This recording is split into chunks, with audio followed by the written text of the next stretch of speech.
नमस्कार। मैं Harivallabh Bhatt HU Bhatt live में एक बार फिर आपका स्वागत करता हूं। मुझे बड़ी खुशी है आज मेरे एक व्यूअर का एक्नॉलेजमेंट करने में और उनके प्रश्न का जवाब देने में। ये हैं बड़ौदा से मिस्टर जागृत भट्ट। ये एक मल्टीनेशनल में इंजीनियर के तौर पे काम कर रहे हैं और उन्होंने आज मेरे से एक सवाल पूछा और 2 दिन पहले एक सवाल पूछा। मैं उस सवाल के बेसिस के ऊपर आज की बातचीत को आगे बढ़ाना चाहता हूं। उन्होंने पूछा कि क्या सही तरीका है लोगों को कन्विंस करने का या किसी को भी कन्विंस करने का। तो आज मैंने अपने सब्जेक्ट को जो सेलेक्ट किया है वो उन्हीं के सवाल के बेसिस पे है और मेरा आज की जो बातचीत होगी उसका बेसिस होगा कन्विंसिंग एंड परसुएशन, जिसको कहते हैं कि यकीन करना और यकीन करवाना और प्रेरणात्मक इम्प्रेशन अपना उजागर करना। तो चलो आज भी मैं एक छोटी सी कहानी आपके लिए लेके आया हूं और ये छोटी सी कहानी है एक गायिका, एक सिंगर थी अमेरिका की। उसका नाम था इला फिट्जरल्ड। ये ब्लैक थी और ये बातचीत मैं आपको जो कर रहा हूँ वो 1955 की है, जब रेसिज्म जो था वो अमेरिका में नॉट ऑन द पीक लेकिन सोसाइटी में विद्यमान था। गोरे और काले लोगों के बीच का जो भेदभाव था वो उस जमाने में किसी हद तक सोसाइटी में विद्यमान था। और ये बहुत अच्छा गाती थी और 20 साल से वो गाती थी, लेकिन उसको वो मकाम नहीं मिल पाया जिस मकाम की वो हकदार अपने आप को मानती थी। जब उन्होंने अपने एडवाइजर से पूछा तो उन्होंने एक सलाह दी कि आप एक काम करिए कि अमेरिका के जो नामी थिएटर है उसमें अपना एक प्रोग्राम दीजिए। तो वहाँ से जो है वो एलाइड पब्लिक जो है वो आपको सुनेगी और उसमें से आपका नाम आगे बढ़ सकता है। इसी बात को ध्यान में रखते हुए वो कई नामी और फेमस स्टूडियोज़ और फेमस थिएटर के पास गई और उन्होंने अपना वक्त मांगा कि मुझे यहाँ पे परफॉर्म करने के लिए टाइमिंग दिया जाए। उसमें से एक जो था वो लॉस एंजलिस का एक थिएटर था और उसका नाम जो था वो मोकाम्बो थिएटर करके था, मोकाम्बो। अगर इस थिएटर में अगर वो अपना एक प्रोग्राम देती हैं तो उनकी ख्याति जो है वो बढ़ जाएगी। तो वो उनके मैनेजर के पास गई और कहने लगी कि आप मुझे 7 दिन का बुकिंग दे दीजिए। लेकिन जब मैनेजर ने उसको देखा तो उसने कहा नहीं सॉरी, आपके लिए हम नहीं कर सकते हैं। उसने काफ़ी वजह पूछी, रिक्वेस्ट किया, लेकिन वो मैनेजर माना नहीं। मैनेजर को ये डाउट था कि अगर एक ब्लैक मेरे थिएटर में परफॉर्म करेगा तो मेरे थिएटर की इज्जत कम हो जाएगी और वहाँ बेसिकली गोरे लोगों की तादाद ज़्यादा थी, एलाइट पब्लिक की तादाद ज़्यादा थी और he never wanted to take a risk. तो उसने मना किया। जब उसकी ये चीज़ बार बार कहने से उसको जब मना ही मना मिलता रहा तो वो आउट ऑफ फ्रस्ट्रेशन अपनी एक मित्र के पास गई और उस मित्र का नाम था मरालिन मोनोराय। मरालिन मोनोराइन जो थी वो उस जमाने की फेमस सिंगर थी और वो उनकी दोस्त थी क्योंकि वो 20 साल से इसी फील्ड में काम कर रही थी, तो उनके साथ उनकी पहचान थी। तो उस मर्लिन को इसने इला ने रिक्वेस्ट किया कि आप एक काम करिए कि आप सिर्फ इतनी चीज एक्सेप्ट कर लीजिए कि आप मेरे लिए पब्लिक की आगे रो में बैठने के लिए तैयार हैं। क्योंकि वो दोस्त थी तो उसने बातचीत को मान लिया और उसने कहा ठीक है, मैं तुम्हारे फंक्शन में आऊंगी और 7 दिन आगे की फ्रंट लाइन में बैठूंगी। तो ये बात जब उसने उस मैनेजर को कही कि जो है वो मरालीन आने वाली हैं और she is going to sit in the front line, तो आप इसके बेसिस के ऊपर कि वो आएंगी और मुझे देखेंगी, इस नाम पे वो मैनेजर थोड़ा धर्म पड़ा और उसने उसको 7 दिन की बुकिंग दे दी। प्रोग्राम चालू हुआ। 7 दिन तक इला फिट्जरलैंड ने जो था वो अपना प्रोग्राम दिया और उसके बाद उसकी ख्याति इतनी बड़ी कि वो दुनिया में एक बहुत पॉपुलर जाज सिंगर के नाम पर फेमस हुई। कहानी यहां खत्म होती है, लेकिन अपनी बात तो चालू होगी। इस पर्टिकुलर इंसिडेंट से या इस पर्टिकुलर कहानी से हम क्या सीखते हैं? हम ये सीखते हैं कि सबसे पहले हमें ये करना चाहिए कि हमें हमारी क्वालिटी के ऊपर विश्वास पैदा करना होगा, हमारे वजूद पर हमें विश्वास करना होगा, हमारी स्ट्रेंथ के ऊपर, हमारे विचारों के ऊपर एक विश्वास पैदा करना होगा, विश्वास पैदा करना होगा। और दूसरा ये है कि you must know where you want to reach. आपका लक्ष्य, आपका टारगेट बिल्कुल फिक्स होना चाहिए कि आप लक्ष्य और टारगेट को फिक्स करें कि मुझे इस जगह पे जाना है, यहां मुझे परफॉर्म करना है। ये आपका एक पक्का डिटर्मिनेशन आपके अंदर होना चाहिए।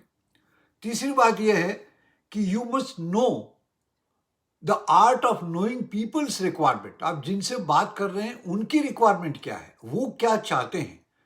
जब तक आप ये नहीं पता लगाएंगे कि सामने वाले की प्रॉब्लम क्या है, सामने वाले की रिक्वायरमेंट क्या है, तब तक आप अपनी रिक्वायरमेंट को देते रहेंगे, वो आदमी सुनेगा नहीं।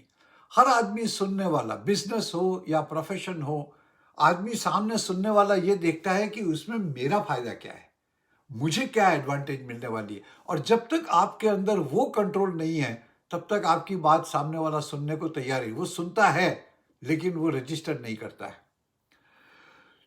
चौथी बात यह है कि अपॉर्चुनिटीज आर रेयर। ये जो इला को जो अपॉर्चुनिटी मिली, वो 7 दिन के अंदर ही उसे अपनी जिंदगी का सबसे बड़ी उपलब्धि को हासिल करना था। तो आपके पास अपॉर्चुनिटीज बहुत रेयर मिलती हैं। अपॉर्चुनिटीज कभी कभी मिलती हैं, शायद जिंदगी में एक ही बार मिलती होगी या जिंदगी में 2 या 4 बार ही मिलती होगी। Opportunities are never available in plenty, कभी कभी ही अवेलेबल रहती हैं। और उस अपॉर्चुनिटी को ग्रैब करके और अपनी तैयारी के साथ उसमें संलग्न होकर के जब तक आप आगे नहीं बढ़ेंगे, तब तक आपको सक्सेस की जो है वो गारंटी नहीं मिल सकती है।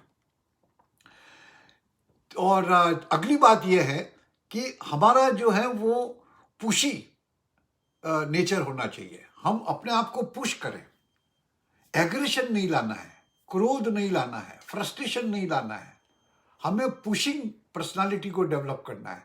हम पुश करने के लायक बने, हम पुश करें अपने आप को। अगर आप पुशी कैरेक्टरिस्टिक्स को अपने अंदर डेवलप कर लेते हैं और एग्रेशन और फ्रस्ट्रेशन को दबा देते हैं, तो आप अच्छे तरीके से अपने आप को व्यक्त कर सकते हैं। इसलिए हमें पुशी नेचर को और क्वालिटी को अपनाना चाहिए। एक बात और है कि आप जब भी किसी के साथ कन्वर्सेशन में आते हैं तो आप क्विक हो और क्लियर हो। आपका जवाब क्विक होना चाहिए और क्लियर होना चाहिए।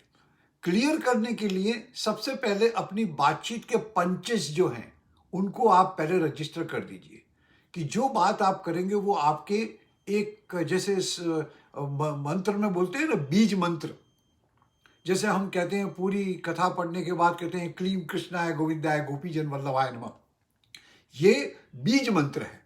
उसी तरह हम हमारी बातों में भी बीज, जो मेन इश्यू है, जो कोर इश्यू है, उसको हम हमेशा अपने ध्यान में रखें और उसको अलग अलग तरीके से प्रेजेंट करते रहें। और आखिरी बात मैं जो आपको कहूँगा वो है कि जब भी आप सवाल पूछें तो सवाल जो है वो बिल्कुल सिंपल होने चाहिए, क्लियर होने चाहिए, उनकी रिक्वायरमेंट को सेटिस्फाई और ध्यान करते हुए होने चाहिए, और उनको एक मौका मिलना चाहिए जहां वो अपनी चीज़ को एक्सप्लेन कर सकें। अगर इतनी चीज़ अगर हम अपने दिलो दिमाग में बसा करके और बात करते हैं तो आप कन्विंसिंग भी रहेंगे, और आप जो है वो अपनी बात को परसुएट भी ज़्यादा अच्छे तरीके से कर सकेंगे। अब हम देखते हैं कि इन चीज़ों को अख्तियार करने के लिए हमारे पास क्या सॉफ्ट स्किल होनी चाहिए, हमारे पास क्या होशियारी होनी चाहिए, क्या स्किल होनी चाहिए कि हम इस चीज़ को आगे बढ़ा सकते हैं। उसमें सबसे पहला आता है कि योर स्ट्रॉन्ग फर्स्ट इम्प्रेशन। आपका इरादा जो है वो बिल्कुल पक्का होना चाहिए, और आपका first impression is the last impression, ये नॉर्मली कहा जाता है। तो आपका इम्प्रेशन, जब आपका इम्पैक्ट बने तो इतना बने जिसमें सही ड्रेसिंग होनी चाहिए, सही एटीट्यूड होना चाहिए, सही टाइप की स्माइल होनी चाहिए, सही टाइप का करंट आप you should be able to transfer. जब तक आपका फर्स्ट इम्प्रेशन सही नहीं होगा तब तक आपको आपके ऊपर सुनने वाले की और देखने वाले की निगाह नहीं टिकेगी। तो आपको इम्पैक्ट बनाना है, और आपको अपना फर्स्ट इम्प्रेशन 100% फोकस करके सुधारना होगा। दूसरी है पॉजिटिव बॉडी लैंग्वेज। कई बार क्या होता है कि हमारे इंडियन सोसाइटीज़ के अंदर बॉडी लैंग्वेज की बात को इतनी तवज्जो नहीं दी जाती है, लेकिन अगर आप वेस्टर्न वर्ल्ड में जाएं तो बॉडी लैंग्वेज से ही करीब 30-40% कम्युनिकेशन इस्टेब्लिश हो जाता है। हमें अपने आप में एक बॉडी लैंग्वेज बनानी होगी। बॉडी लैंग्वेज को हमेशा पॉजिटिव रखना होगा। हमारा पोस्चर, हमारा मूवमेंट, हमारी नज़रें, हमारा देखना, हमारा खड़ा रहना, हमारा बैठना, ये सारी चीज़ें जो वो बॉडी लैंग्वेज के अंदर इन्वॉल्व होती हैं। हम डेफिनेटली इस मामले में कुछ अपने आप को सही तरीके से तैयार करें। एक थ्योरी है जिसको बोलते हैं पेंट अ पिक्चर।